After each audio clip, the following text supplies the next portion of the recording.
All right, common questions from wholesalers. How do I get inside vacant houses to inspect? Guys, I've never met a rehabber that don't know how to get inside of vacant houses. Hey, sometimes there's a window open, a door open, or whatever. And frankly, if I can see the inside through the windows, I don't need to get inside really. And that's to make an offer or to accept an offer. Okay, I'm definitely going to get inside before I close, and that's the realtor's responsibility if it's listed. And if it's not listed, I'm going to get a key from the get-go to get inside. Just tell my FSBO seller I need it to bring contractors in. And then I'm going to put a lockbox on the house. Well, what if I'm wrong on the repairs? Not a problem, because you will be, but you'll be close enough to make an offer, and you get better as you go. Well, how do I know that agents won't steal my deal? Because the agent ain't going to steal your deal. Their license is at risk. They have a fiduciary responsibility to you to not steal your deal.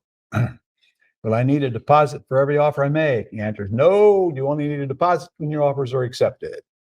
And remember, with FSBOs, it's $10. Okay, it's only with the MLS deals that it's going to be $1,000. Should I assign my contract to my buyer or do simultaneous closings?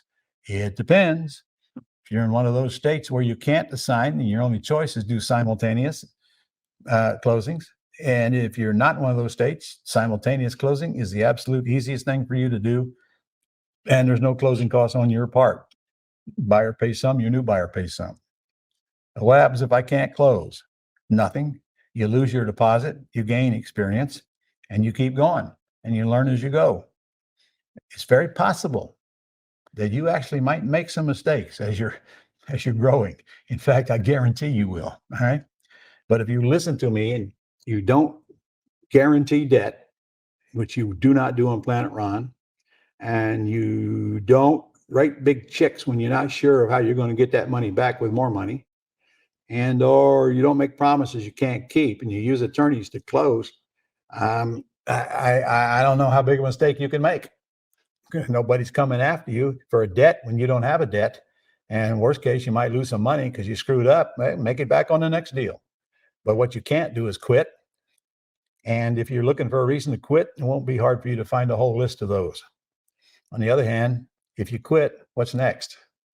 What's the next shiny object you're going to want to look at? Well, I'm going to tell you, and I mean this sincerely, frankly, if you can't wholesale houses, if I were you, I'd go get a job, because it's unlikely you're going to be able to handle any business.